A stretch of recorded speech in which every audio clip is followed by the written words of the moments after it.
Ni hao, Civ fans, Edward Zhang here. I oversee the economics and combat system of the game. Some say I only appear when the patch notes are too long to read in one sitting. So I'm standing here to walk you through update 122, one of Civilization 7's biggest update yet. Let's dive into what's new. Many of you said the game feels like it's on rails, that it doesn't feel sandbox enough. It's almost like having to do homework and midterms before turning in the finals. In this update, we're handing you the keys to the classroom, adding plenty of control to set your own curriculum. You can now tick Legacy Pass on or off. Yes, you can turn off any combinations of them or all of them at once. So, if you want a game without legacy mechanics at all to enjoy a full sandbox-style game, or just want to focus on the Legacy Pass you prefer, you've got the option. As an added bonus, Score Victory can also be turned off for even greater customization.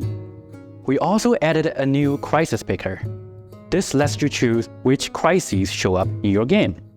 If there's a particular crisis that doesn't fit your desired game, you can simply uncheck it. There's a new custom AI difficulty setting as well, beyond the 6 standard difficulty settings. You can now tweak individual AI bonuses.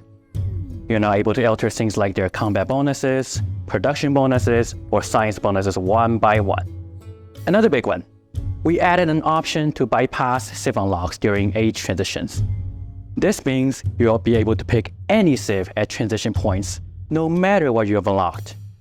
This is something many players have asked for, especially those who want more freedom to experiment or to roleplay. Finally, we've added a slider for independent power hostility. This controls how often independent powers show up. You can dial it down to make every IP friendly or crank it up if you want to repair waves of raging hostile forces. We made a number of updates to town specializations in this patch, including a brand new town focus, a full redesign of the urban center, and a handful of targeted balance changes. Let's start with what's new. Resort Town is a brand new town focus aimed at players who like settling in naturally beautiful areas. It gives happiness and gold on tiles with high natural appeal. On top of that, towns with this focus get a plus 50% yield on natural wonder tiles. Fellow Isabella enjoyers, rejoice! We also fully redesigned the urban center to better reflect its name and purpose. It now reduces building maintenance in that town. You'll also be able to purchase Tier 1 buildings like library, baths, and monuments directly. Remember when AI4 will settle you? Now it's your turn to return the favor. We made a small but meaningful update to Fort Town.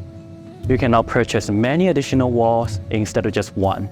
So go forward, settle your neighbors, build a lot of walls, and watch them struggle to get past your beefed up Fort Town. We also made several new balance changes for a few existing focuses. Religious Site now gives +1 happiness on every building in the town, and still provides +1 relic slot in the temples. Previously, it was just a flat +2 happiness. So now, if you need extra happiness, this focus is your best bet. Factory Town is also getting a small boost. On top of existing bonuses, it now provides +5 trade range.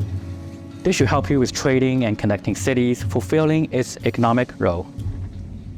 The mining town is often seen as an inferior choice to farming towns, so we buffed it. The production bonus on improvements like camps, clay pits, mines, and quarries have been increased across the board. And finally, a little nerf to mix up all these buffs.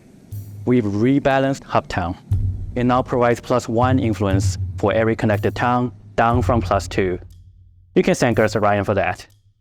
You'll find a few other changes to towns included in the full update notes, so give them a closer look when they go live. Next up, we added 24 new city-state bonuses, 2 new pantheons, and a big batch of 14 new religious beliefs in this update. Starting with city-states, one of our goals was to add more variety across different game stages.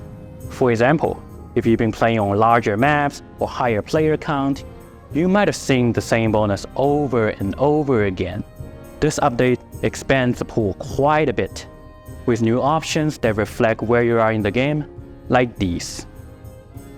On the religion side, We added new pantheons and beliefs, offering more incentives to convert your own cities and spread your faith.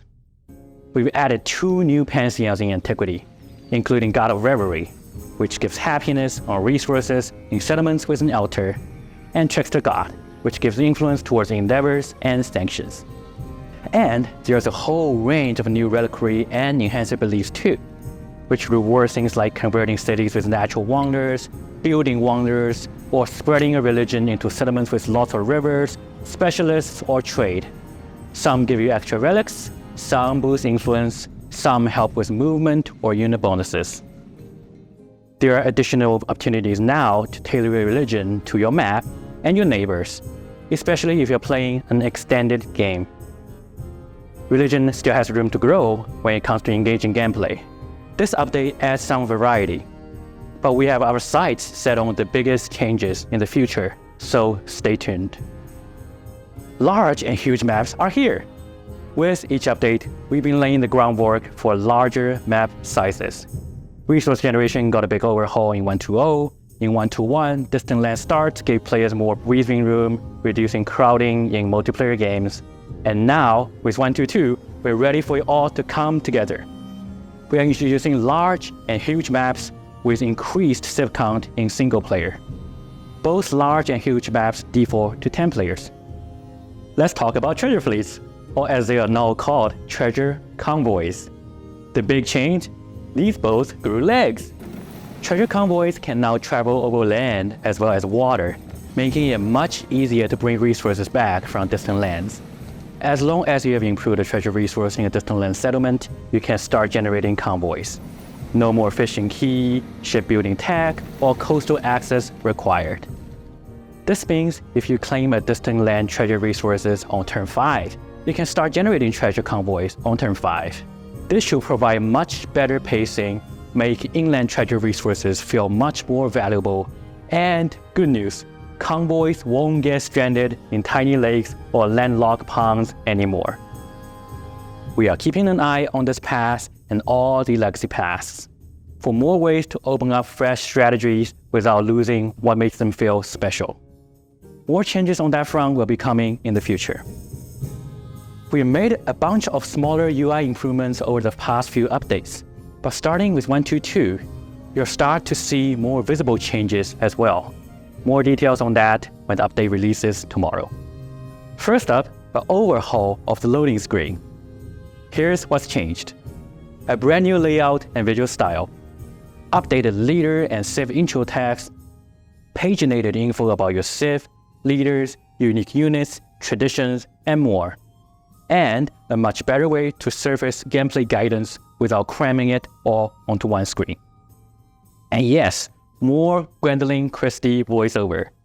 You'll hear the full narration for civs in this patch and leader text in later patches. We'll give you a quick sneak peek.